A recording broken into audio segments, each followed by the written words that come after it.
Hello, everybody, and a very warm welcome to all of you on the excellent educational platform of Foundation Agri classes. I am your host, and in today's special audio learning session, we are going to deeply explore a very important topic of agriculture in a simple, clear, and highly engaging way, so that your concepts become crystal clear and your exam preparation becomes truly strong. It is fantastic to be here. As I was looking through our notes for today, it really struck me. We spend so much time in agronomy talking about the plants themselves. We do, don't we? The genetics, the diseases, the yield. Exactly. But we sometimes, forget about the very foundation it all grows in, the soil. For anyone studying for those big competitive exams, ARS, NET, JRF, or even just trying to ace their B.Sc courses, this topic is, well, it's the bedrock of everything. You're absolutely right. I mean, if you don't understand the soil, you really can't understand the crop. It's as simple as that. It really is. So today, our mission is very, very clear. We're doing a complete deep dive into soil quality and soil health. And by the time we're done here, you, our listeners, are going to have a master-level understanding of the key definitions. And the differences between them, right? Because quality and health sound similar. They do. Yeah. And that's a key distinction we'll make crystal clear. We'll also break down the soil quality index formula, the assessment methods. You'll be able to explain it all without even breaking a sweat. I'm really looking forward to this because I think for a lot of people, myself included sometimes, soil just feels like, well, dirt, the brown stuff on the ground. Right. But these notes suggest it's so much more complex. I'm really curious about how we draw the line between just plain old dirt and a truly healthy soil. And that is the perfect place for us to begin. We have to make that mental shift from seeing it as inert dirt to understanding it as a vital living resource. So let's start with the fundamental importance of soil. We have to treat this with the gravity it deserves.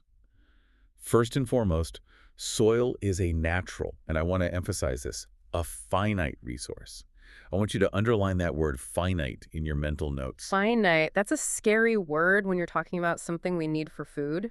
It suggests we can run out. In a very real sense, yes. Yeah. It's not renewable on a human timescale. Mm-hmm. I mean, it can take nature hundreds, maybe even thousands of years to form just 1 inch of topsoil. Wow. But we can destroy that same inch in a single season of bad management. This is the resource that literally sustains all terrestrial life on Earth. But for your exams, we need to go deeper than that. We need to understand the physics of it. We need to see soil as a three-phase system. Right. I've seen the diagrams, the pie charts, solid, liquid, and gas. But can we break down what that actually looks like in a real field? What's the ideal mix? Absolutely. Let's picture a handful of perfect, healthy soil. About half of its volume, 50%, is solid material. That's the framework. Yes. Exactly. The other 50% is pore space. Basically, empty space that needs to be filled. Yeah. So let's look at the solid phase first. This is made up of two things: minerals and organic matter. Okay, so the minerals. That's the sand, silt, and clay that comes from the parent rock, right? Spot on. That's the mineral fraction, weathered from the parent material. You can think of it as the skeleton of the soil. But the lifeblood, the flesh on those bones, if you will, is the organic matter. The decomposing stuff. Plants, animals. Precisely. In most mineral soils, it's a tiny percentage by weight, maybe 1 to 5%, but its impact is absolutely enormous. It's critical for fertility. Okay, so that's the solid 50%. What about the other half, the empty space? That's the pore space. And in an ideal world, that space is split right down the middle. So you have the liquid phase, which is your soil water. Just H2O. But it's more than that. We don't just call it soil water. We call it the soil solution. A solution. Why that specific term? Because it's acting as a solvent. It's not pure water. It's water that's carrying dissolved nutrients. Plants can't just chew on a rock, right? Right.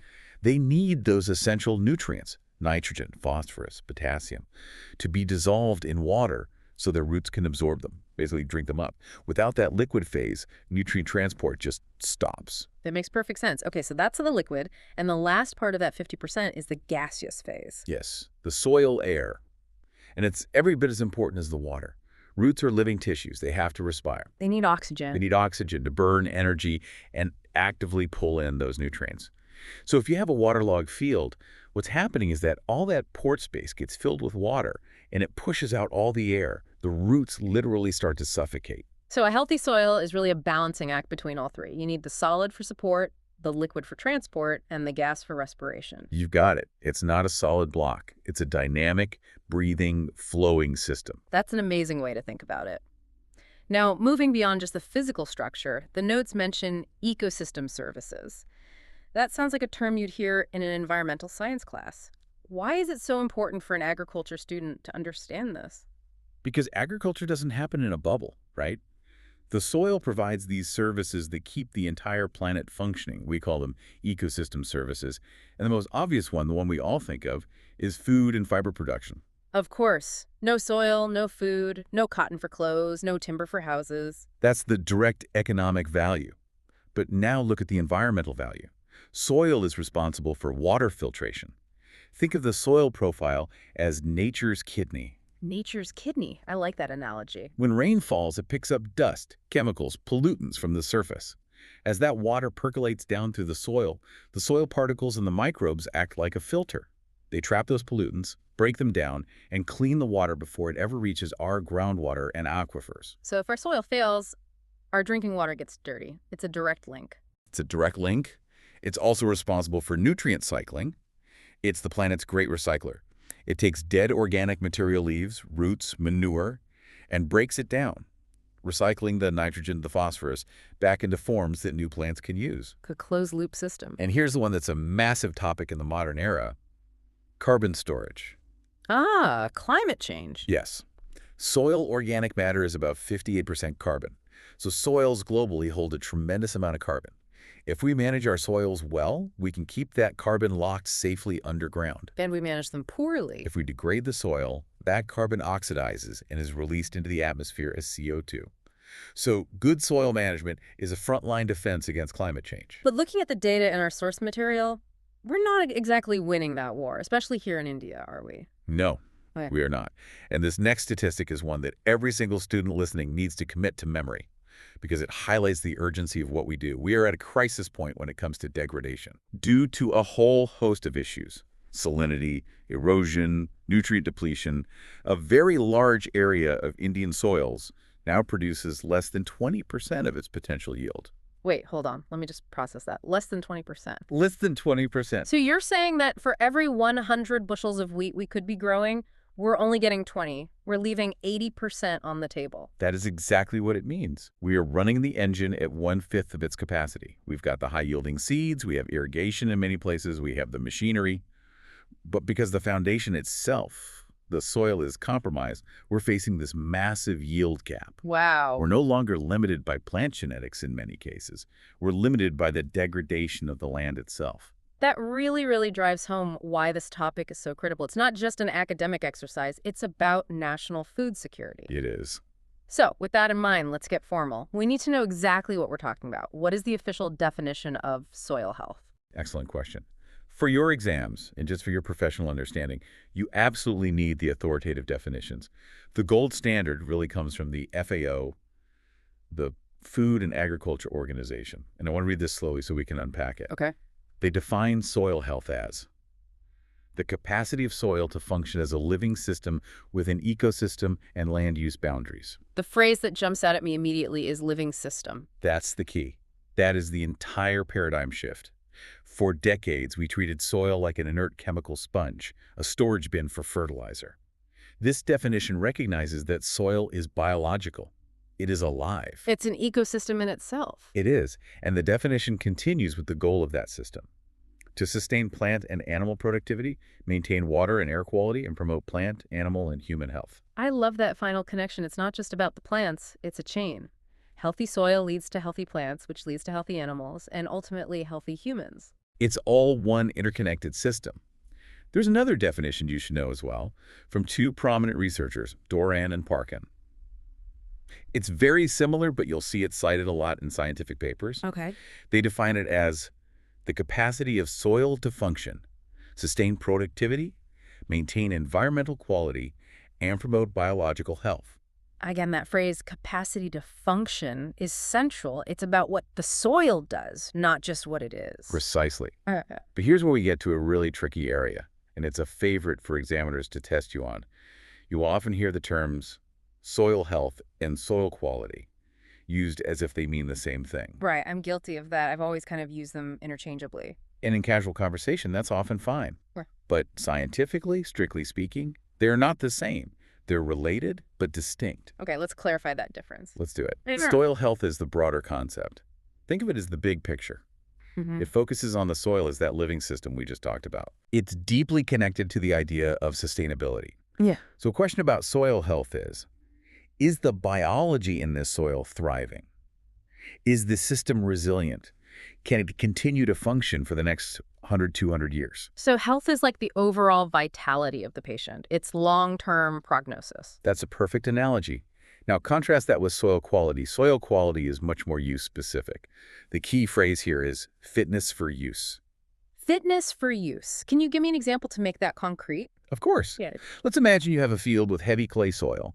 It holds a lot of water, doesn't drain quickly. Okay. If your intended use is to grow paddy rice, which loves standing water, then that heavy clay soil has very high quality. It's perfectly fit for that purpose. Right. But now let's say you try to grow a root crop, like potatoes or carrots, in that exact same heavy clay soil.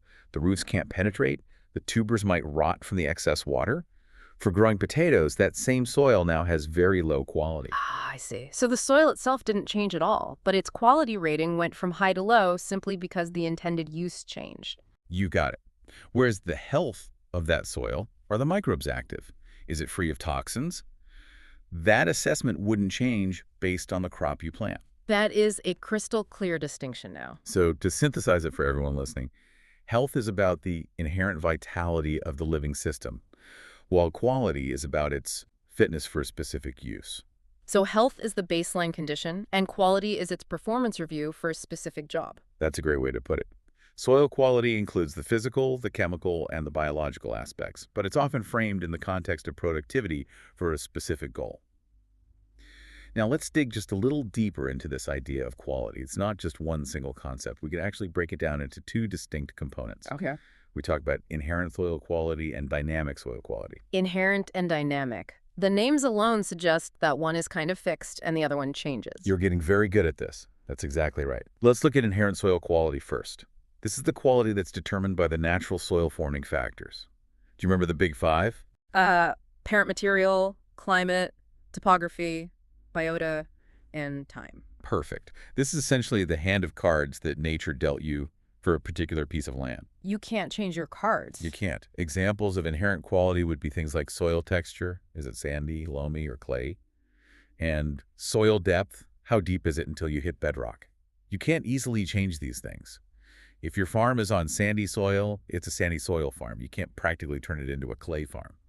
This inherent quality really sets the ultimate potential of that soil. Okay, so that's the part we have to accept, which must mean that dynamic soil quality is where we, as managers, come into play. This is the realm of the agronomist. This is our playground. Dynamic soil quality is heavily influenced by our management practices. So what are some examples of that? Things like organic matter content, soil compaction, the level of biological activity. These are all dynamic. And this is the optimistic part of the story, right? Because dynamic means we can actually change it for the better. Absolutely. This is where good farming makes a difference.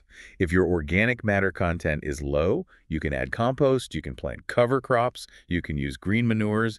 If your soil is compacted from heavy machinery, you can use deep tillage or grow deep-rooted plants to break it up. So the inherent quality might set the ceiling, but the dynamic quality determines how close to that ceiling we can actually get. That is an excellent way to summarize it.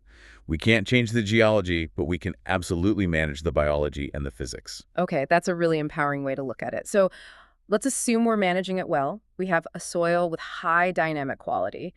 What does a healthy soil actually do all day? I mean, what's its job description? That's a great question, and it brings us right to the major soil functions. If you were to write a CV for a healthy soil, it would have 6 main responsibilities listed. Okay, let's hear them. Number 1, it regulates water infiltration and drainage. So it acts like both a sponge and a drain. Perfect. It needs to soak up rainwater quickly so it doesn't just run off the surface, which prevents erosion and flooding. But it also needs to let the excess water drain away so the plant roots don't drown. A delicate balance. What's number 2? Number 2, it sustains plant and animal life. This is the one we all know, the productivity function. It's about growing the biomass that feeds everything else. Right. Number 3, it filters and buffers pollutants. We touched on this with the nature's kidney idea. It acts as a buffer, trapping heavy metals, degrading pesticides, and preventing them from contaminating the wider environment. That buffering capacity is just so vital. If that fails, everything downstream is in trouble. What's next? Number 4, it cycles nutrients. Mm. Carbon, nitrogen, phosphorus, potassium, you name it. A healthy soil is a master at keeping these essential elements moving from dead organic matter back into living plants. It's a non-stop recycling center. Okay, 2 more. Number 5, it provides physical support to plants. Simple enough. It anchors the roots so the plants don't fall over, what we call lodging. If the soil is too loose or too shallow, a strong wind could wipe out a whole crop. Precisely. And now for number 6, which is often overlooked but is an area of incredible research right now, it suppresses pests and weeds. Now that is interesting. I usually think of soil as the place where the pests live, like harmful nematodes or fungal spores. How does it suppress them? Through overwhelming competition.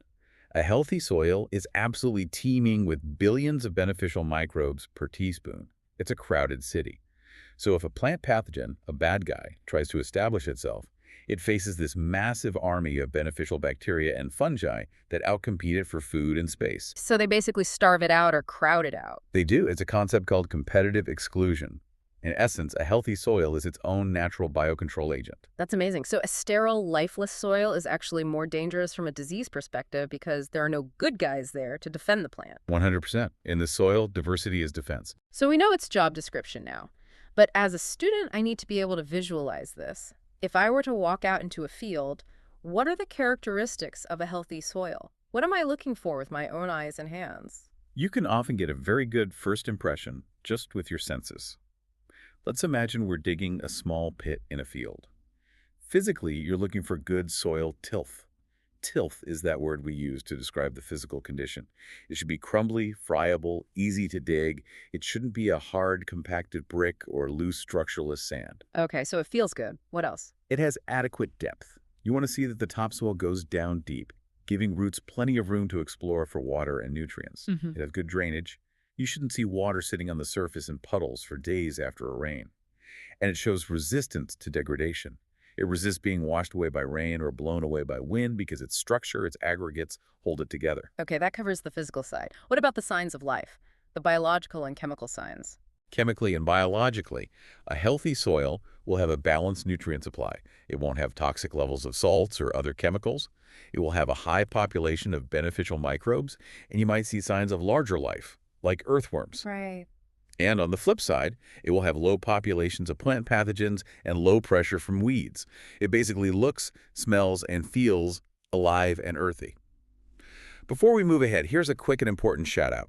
If you are enjoying this learning session and want more high-quality, concept-based, and exam-oriented agricultural content, make sure to subscribe to Foundation Agri classes. I can definitely vouch for that. The content is top-notch. Also, do connect with us on WhatsApp, Instagram, and Telegram, where we regularly share agriculture updates, detailed notes, MCQs, previous year questions, and expert guidance to keep your preparation continuously strong and focused. Those daily MCQs on Telegram are especially good for keeping your mind sharp. Okay, host, we have covered the concepts, we've covered the visuals, but science is all about measurement. We can't just walk into a field and say, yep, looks healthy, give it an A+. How do we put a number on this? Is there a score? That is the million-dollar question in soil science. And you're right, the challenge with soil quality is that you can't measure it directly, not like you can measure temperature with a thermometer.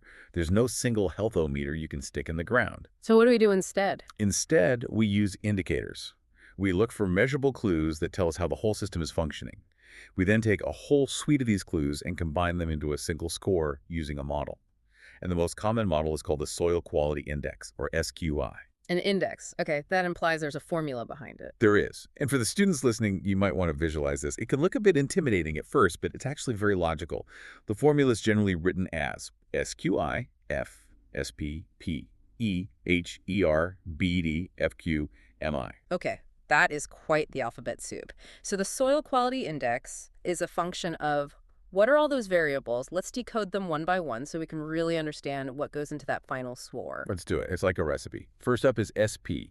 That stands for soil properties. These are your baseline physical and chemical metrics. Texture, depth, pH, things like that. Okay, the basics. What's P? P stands for productivity. This is the bottom line for a farmer. Is the soil actually producing a good yield? Is it growing biomass effectively? Makes sense. E. E stands for environmental factors. Is the soil protecting the local ecosystem, or is it a source of pollution? Is it leaking nitrates into the groundwater, for example? All right, so properties, productivity, environment. What about H? H represents human and animal health.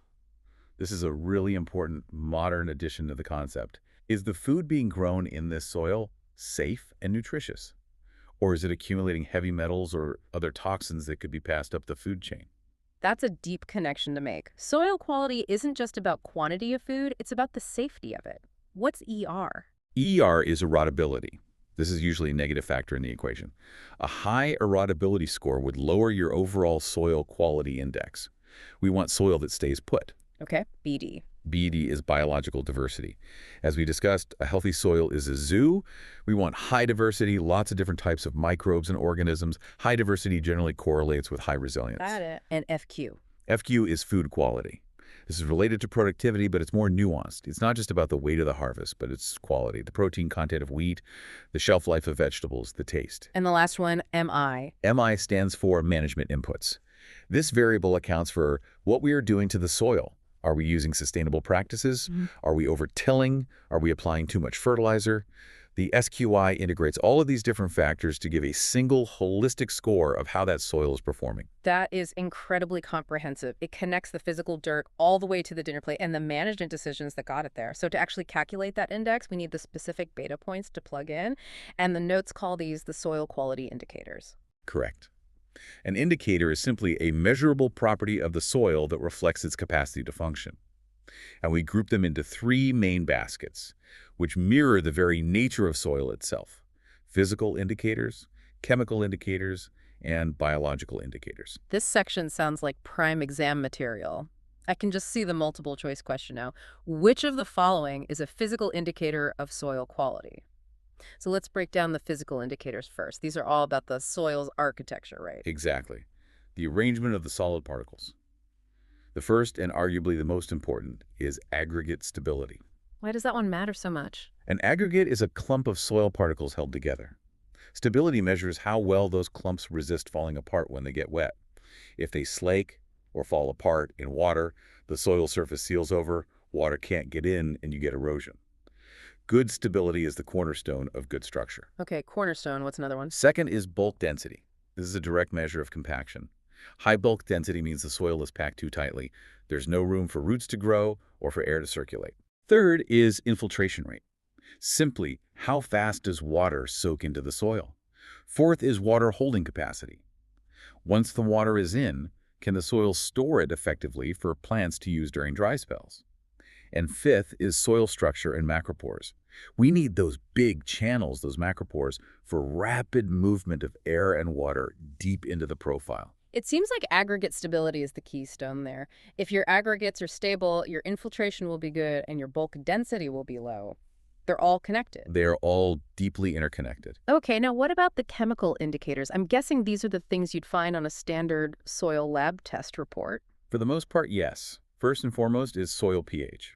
It's often called the master variable in soil chemistry. Why the master variable? Because it controls the availability of almost all the other nutrients.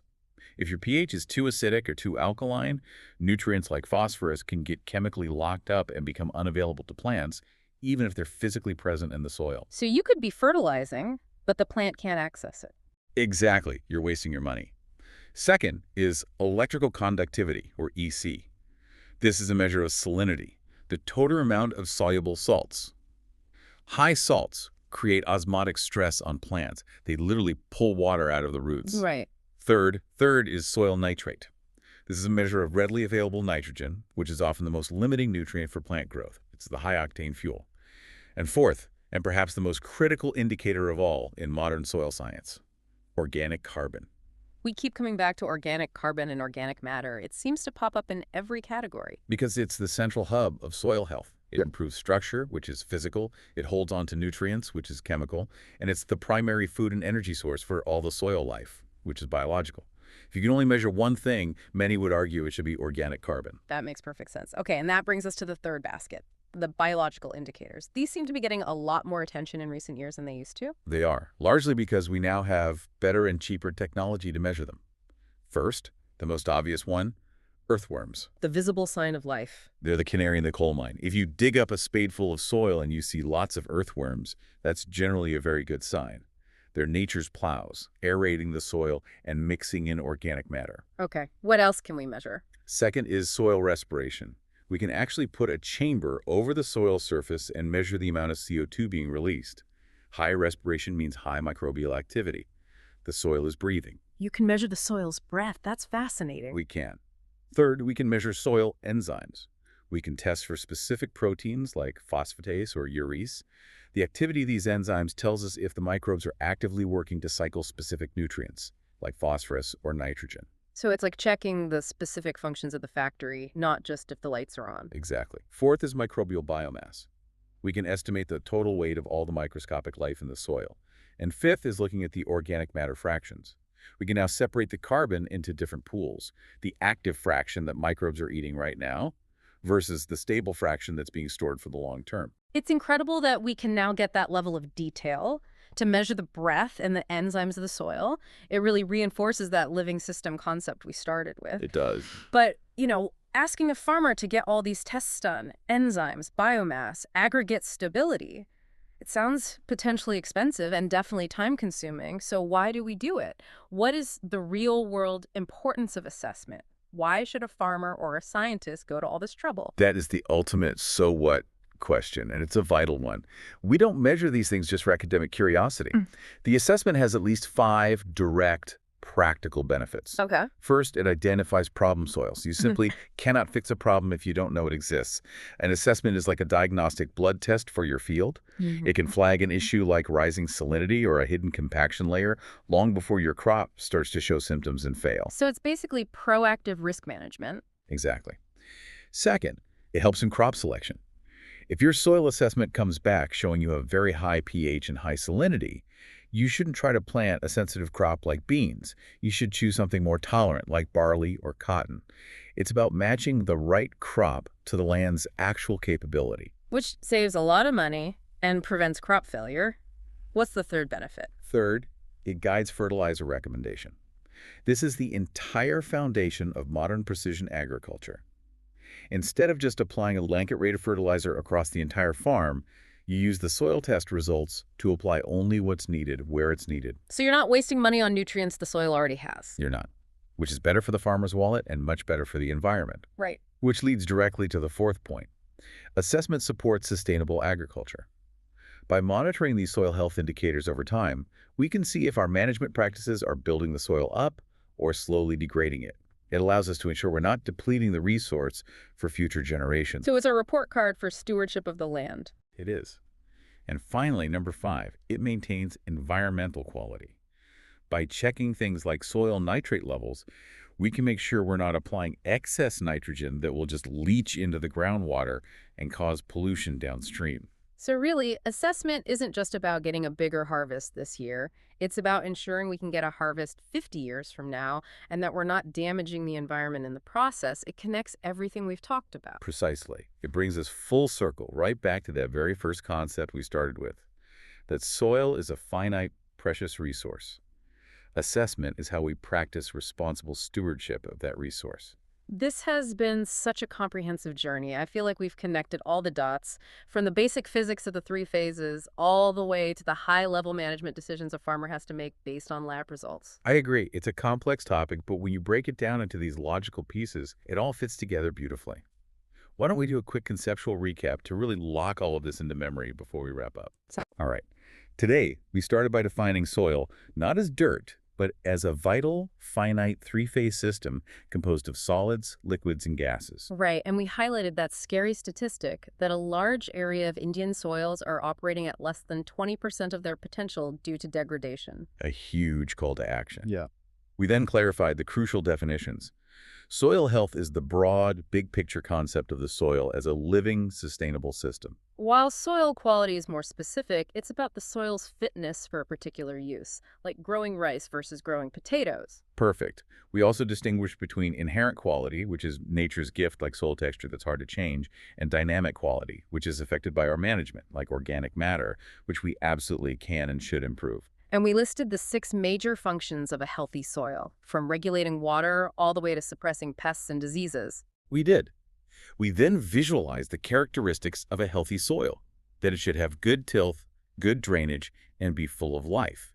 We decoded the variables in the SQI formula, understanding that it integrates everything from soil properties to productivity and environmental impact. And we broke down the indicators used to calculate that score into the 3 key baskets: physical, like aggregate stability; chemical, like pH and organic carbon; and biological, like earthworms and soil respiration. And finally, we closed by explaining that assessment isn't just an academic exercise. It's critical for identifying problems, selecting the right crops, guiding our inputs efficiently, and ultimately ensuring the long-term sustainability of our agriculture. That's a fantastic summary. It really shows how all these concepts build on one another. I feel so much more confident about being able to tackle questions on this topic now. As you should. If you truly understand these concepts, you're not just preparing for an exam. You're preparing to be a better, more effective agriculturist. Well said. If you found today's detailed audio learning session helpful, do not forget to subscribe to Foundation Agri classes, like this episode, and share it with your friends so that more students can benefit from quality agricultural education.